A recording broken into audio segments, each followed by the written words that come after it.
The other week I got to play and DM for the very first time, something I've wanted to do for years and never got around to doing. Things worked out. I made the dungeon, the video you saw, and now reworked it, and that was the game that I played and I led. The problem was that my group were very sceptical of any objects you put in front of them. They wouldn't touch, they wouldn't go near, they wouldn't do that. The problem was I came up with this great room full of cursed or charmed objects. The sign on the door literally said cursed, and then it was crossed out and someone had written charmed, and someone across that and written cursed and charmed. You get the point. And because of that, I came up with this whole litany of objects in this room, of which most didn't get used.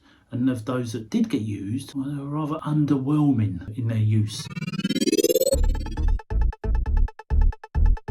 Each object was supposed to be cursed but charmed, so you got a bit of both. Even though it was cursed, there were positives to it. Now, I ran this as a cogent game rather than D&D, so the point stats are slightly different, but it can be varied. And being as I don't want to waste them, I thought I'd share them for you to use. So, the cursed and charmed room.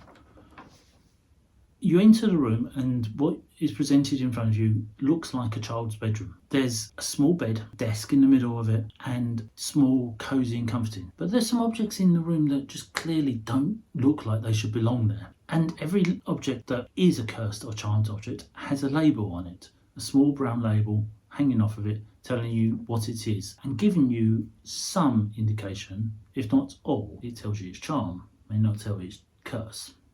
First off, the most obvious, striking, out of place object in the entire room, hanging on the wall, is a large, double-handed, double-head axe. The most beautiful, most ornate, most ridiculously over-the-top, golden, inlaid, filigree, detailed, etched blade with a handle of ebony and gold.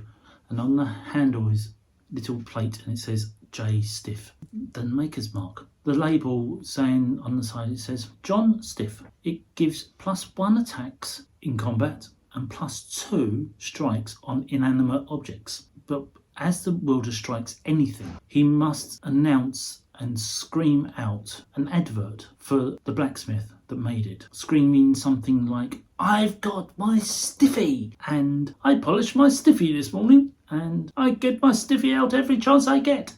That one got picked up in my game, and the welder went around going, "I've got a stiffy. Here's my stiff axe.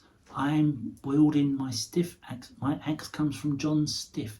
It was like it was so very British and so quiet. And instead of yelling, "I've got a stiffy and I get it out every chance I get,"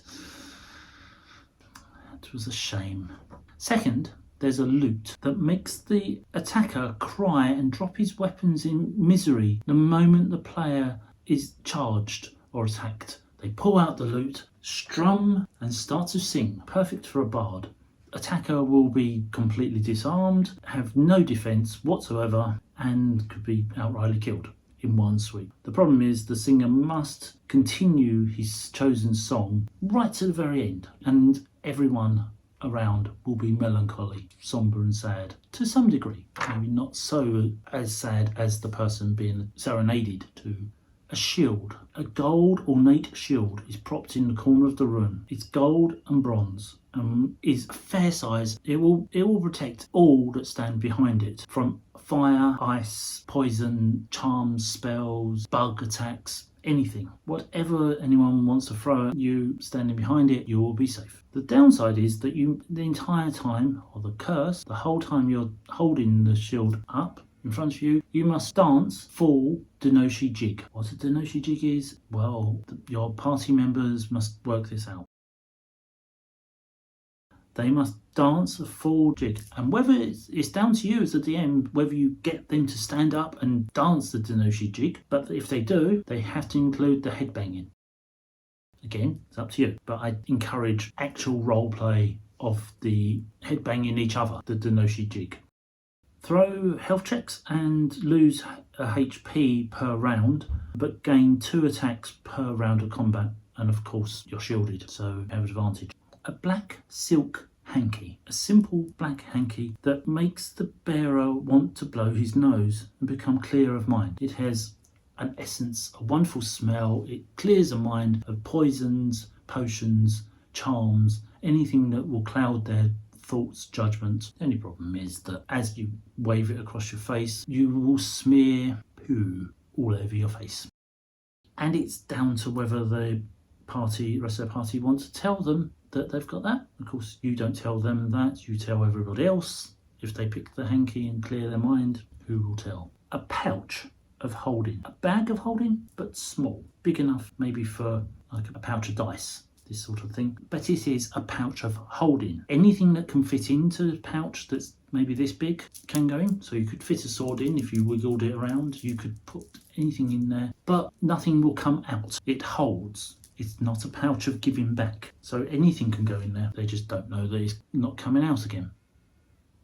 A gold coin that gives +2 sleight of hand, +2 charm or luck, but a player must throw 2 d20s when they pick it up, and every time they go to use it, they have to toss the coin X amount of times. This got picked up in the game, and the character Blink had to toss the coin 37 times every time they wanted to do anything, but they got +2 luck. Another one that did get picked up, the Mask of Man, a mask made of glass or similar that fits any face, whether you're an ogre or a tabaxi or a fairy. Placing the mask over your face, the wearer will instantly be able to charm anything and anyone. You'll be able to convince a band of ogres to let you marry their mother without question, but they will have no emotion whatsoever while wearing it, and with no emotion comes no desire.